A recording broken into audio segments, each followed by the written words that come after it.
Europe welcomes the agreement reached between Israel and Hamas and reiterates call for the two-state solution. Ursula von der Leyen has survived two no-confidence motions in the European Parliament tabled separately by the far right and far left. The European Commission has launched an internal probe into reports that Hungarian intelligence services tried to recruit EU employees in Brussels as informants. Russian President Vladimir Putin has admitted that Russian air defences were responsible for shooting down an Azerbaijani jet last December. Europe has welcomed the agreement reached between Israel and Hamas to secure a ceasefire and to release hostages held in Gaza.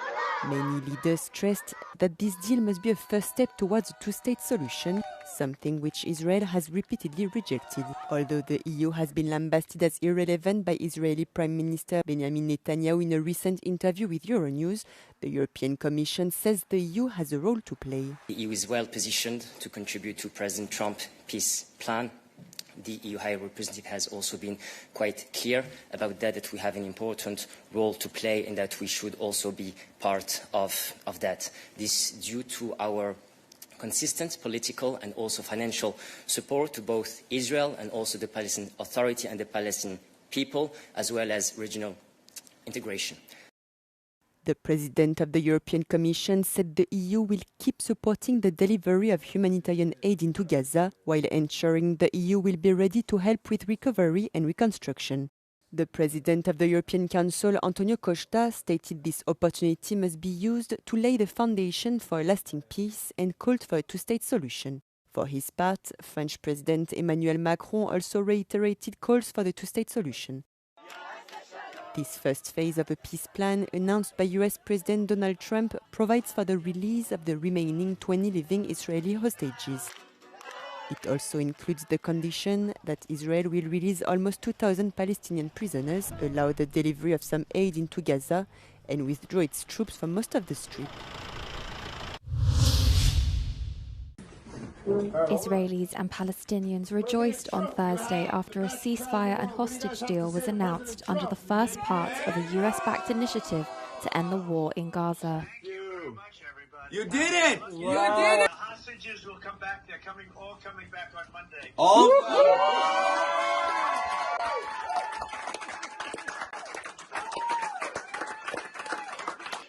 Under the deal, Israel will partially withdraw from Gaza. Hamas will free the remaining hostages captured in the Gaza Strip in exchange for prisoners held by Israel. The release of 20 hostages still believed to be alive in Gaza is expected on Monday. Another 26 hostages have been declared dead, and the whereabouts of 2 are unknown.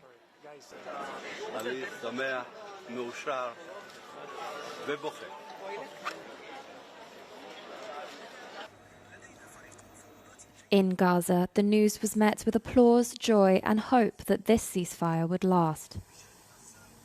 أكيد شعور بالفرح إن سنتين في هذه الحرب وفي هذه المعاناة. طبعا أول ما سمعنا بالخبر ما صدقناش من الفرحة. تأكدنا من الخبر. هلقيت بننتظر اللي هو حيز تنفيذ إنه الخبر يدخل حيز التنفيذ على أساس إنه توقف هذه الحرب توقف هذه المعاناة وهذه الإبادة الجماعية اللي بتصير في غزة. The World Food Programme said there was no time to waste in allowing international aid to reach the Gaza Strip, where it says more than 500,000 people are trapped in famine. إن غزة اتدمرت وانتهت. إن شاء الله هذه المرة حتكونوا صادقين وهتخلص بإذن الله. The agreement, which has been endorsed by both Hamas and Israel, is expected to be signed on Thursday. It is rejected. We move to The European Parliament has rejected 2 back-to-back motions of censure against European Commission President Ursula von der Leyen. The first motion of no confidence, tabled by far-right groups, was rejected on Thursday with 378 votes against, 179 in favours and 37 abstentions. The initiators of the motions did not, however, see this as a defeat. This is a process, it's not a definite thing. is just to put pressure on von der Leyen and to show her weak points and that she has no conditions to continue. So we will continue to this on this strategy until she understands that she cannot keep on going. MEPs also rejected the motion of censure tabled by far-left groups with 383 votes against, 133 in favour and 78 abstentions. Consider it as a first victory. I think Ursula von der Leyen has never been as weakened as of now. And I think there's a number of MEPs that are supposedly into the coalition of Ursula von der Leyen that have actually been voting in favour of a motion of censure, and it says some things about the anger, I think, that Ursula von der Leyen is creating. Though Ursula von der Leyen will be relieved to have overcome 3 separate no-confidence votes in the past few months, she owes the survival of her coalition to the broader international geopolitical context. We voted in general against, and I think the most important reason is that if we are now looking at the situation in the world, now sending away the European Commission is really not a smart thing to do.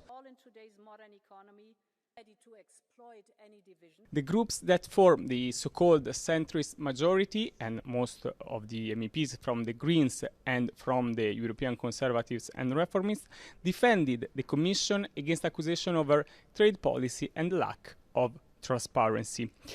But this does not mean that challenges are over for Ursula von der Leyen and for the Commission. The next big battle in the Parliament could concern the multi-annual budget of the European Union, where she could end up at odds, even with the members of her own group, the European People's Party. Vincenzo Genovese, Euronews, Strasbourg. The European Commission has launched an internal probe into reports that Hungarian intelligence services tried to recruit EU employees in Brussels as informants.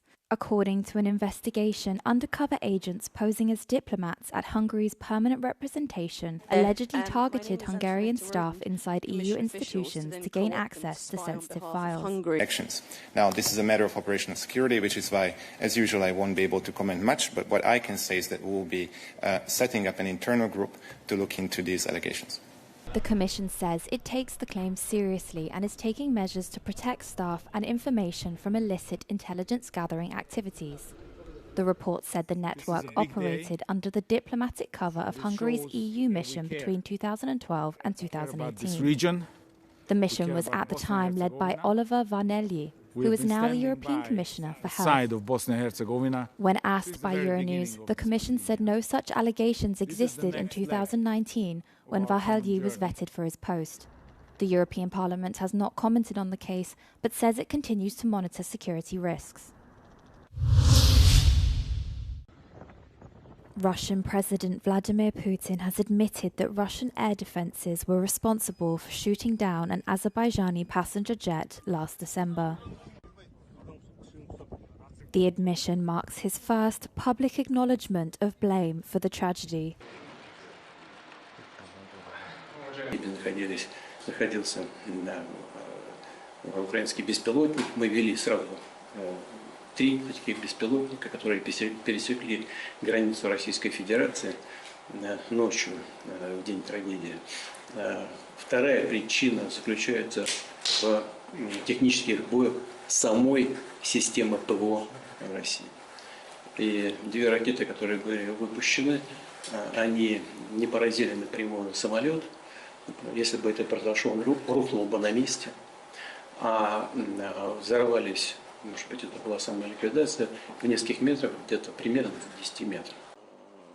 Безусловно, как и договаривались. The passenger jet was travelling from Baku to Grozny when it crashed near Aktau, Kazakhstan, killing 38 people. Another 29 survived, thanks to the quick actions of the pilots. Investigators found the plane was struck by shrapnel during drone activity above Grozny. The pilots reportedly requested an emergency landing in Russia, but were told to fly on across the Caspian Sea towards Kazakhstan. Azerbaijan had earlier accused Moscow of trying to cover up the incident and said it would pursue legal action. Chinese Premier Li Qiang arrived in North Korea on Thursday to participate in celebrations marking the 80th anniversary of the founding of the ruling Workers' Party. Li was welcomed by his counterpart Pak Thai-song in Pyongyang. Li's presence is the highest level visit by a Chinese leader since 2019. He is one of the 7 members of the Communist Party's top decision-making body in China. China has long been the North Korean government's most important ally and source of support. The official commemoration is set to take place on Friday and will be attended by a variety of foreign dignitaries, including former Russian President Dmitry Medvedev. Hungarian author Laszlo Krasnoarkai has won the 2025 Nobel Prize for Literature. The Swedish Academy called his work compelling and visionary body of work that reaffirms the power of art. The 71-year-old novelist and screenwriter is best known for his dark, sprawling prose and partnership with filmmaker Bela Tarr. Krasnoarkai previously won the Man Booker International Prize in 2015 and the US Book Award for Translated Literature in 2019. He joins a distinguished list of laureates that includes Ernest Hemingway, Toni Morrison, and Bob Dylan. This year's Literature Award carries a prize of 11 million Swedish krona, about €1 million.